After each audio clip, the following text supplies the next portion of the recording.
Go yard. I got so much motherfucking design on right now. Break it down, bring it back, make it clap. I got 3 old thoughts, new guap, wear that thing. Bitches on my line, and you know. Assalamualaikum warahmatullahi wabarakatuh. Perkenalkan, nama saya Fahria dari kelas manajemen 222B. Di sini saya akan menjelaskan materi yang telah dipresentasikan oleh teman saya dengan judul pengambilan keputusan yang etis.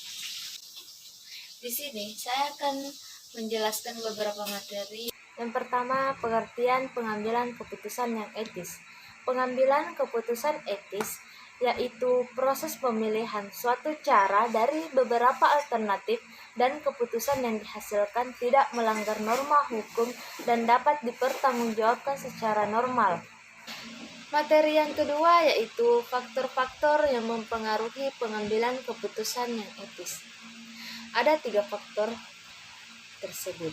Yang pertama, perkembangan moral. Fase ini adalah fase yang mengevaluasi kemampuan seseorang untuk menilai apakah ia benar secara moral. Semakin besar perkembangan moral seseorang, maka semakin sedikit ia akan tergantung pada pengaruh luar, sehingga ia cenderung berperilaku etis. Yang kedua, lingkungan organisasi. Organisasi mempromosikan dan mendukung perilaku etis dengan memberi penghargaan atas penghambat perilaku etis tertulis, perilaku moral orang tua yang tinggi, harapan kinerja yang realistis, dan evaluasi kerja sebagai dasar untuk mempromosikan individu dan menghukum individu yang tidak bertindak etis. Yang ketiga, tempat kedudukan kendali. Tempat kedudukan kendali tidak lepas dengan struktur organisasi. Secara umum, orang dengan moral yang kuat lebih kecil kemungkinannya untuk membuat keputusan yang tidak etis. Jika mereka dikendalikan oleh lingkungan organisasi sebagai tempat tinggal yang kuat, lebih sama sebagai bagian dari proses pengambilan keputusan etis. Ada kemungkinan bahwa orang yang sudah memiliki moral yang kuat terkontaminasi oleh lingkungan organisasi sebagai tempat tinggal yang mengizinkan suatu mempromosikan praktik para pengambil keputusan yang tidak etis. Materi yang ketiga yaitu manfaat dan kelemahan keputusan etis. 1. Paham manfaat. Utilitarianisme. Kriteria ini berdasarkan hasil imbas dari seperangkat keputusan. Mazhab ini menunjukkan sebuah keputusan harus diambil untuk menghasilkan manfaat atau kebaikan terbesar untuk mayoritas. Mazhab menggelora dalam banyak pikiran pengambil keputusan dalam kegiatan bisnis karena memiliki kesamaan dengan tujuan utama yang hendak diperoleh dalam bisnis. Laba yang tinggi, efektivitas, efisiensi, kualitas, kelebihan, meningkatkan produktivitas dan efisiensi organisasi.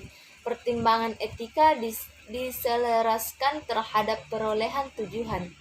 Kelemahannya, implementasi etika pada paham ini hanya bersifat parsial, ditujukan semata pada perolehan tujuan sehingga mengikat hak individu yang berposisi minoritas pada organisasi.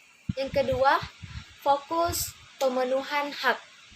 Kriterion mengejawabkan etika sebagai tahapan dari pemenuhan hak individu, yaitu hak asasi manusia.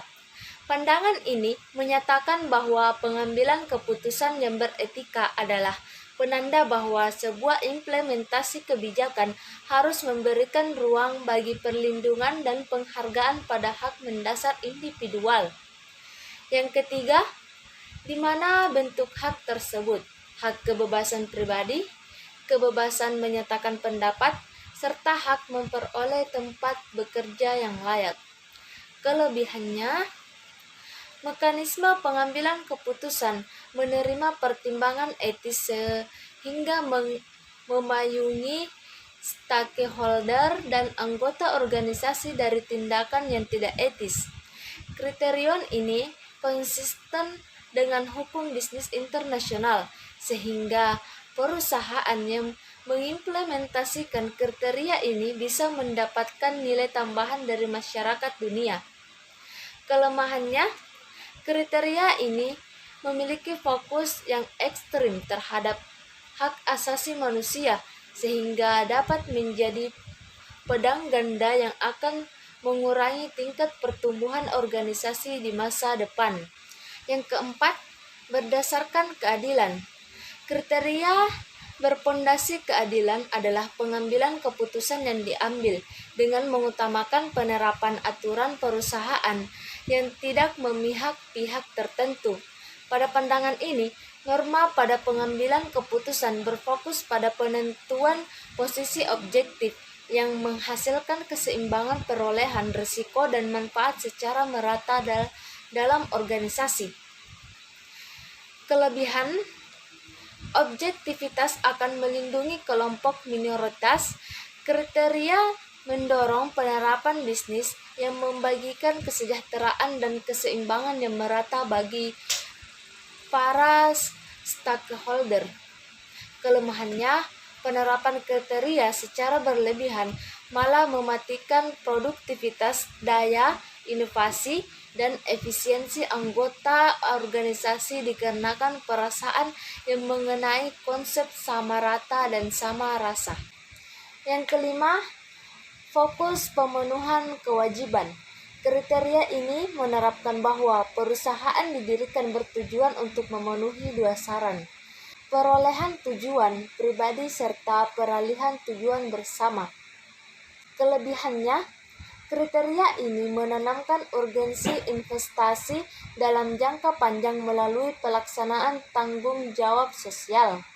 Melalui kriteria ini, organisasi mampu menciptakan kedekatan emosional bersama konsumen.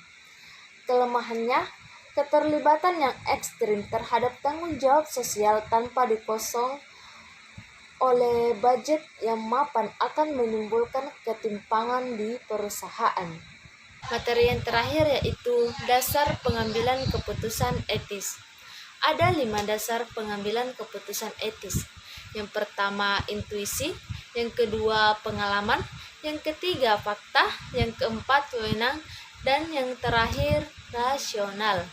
Baik, itulah tadi materi yang dapat saya sampaikan.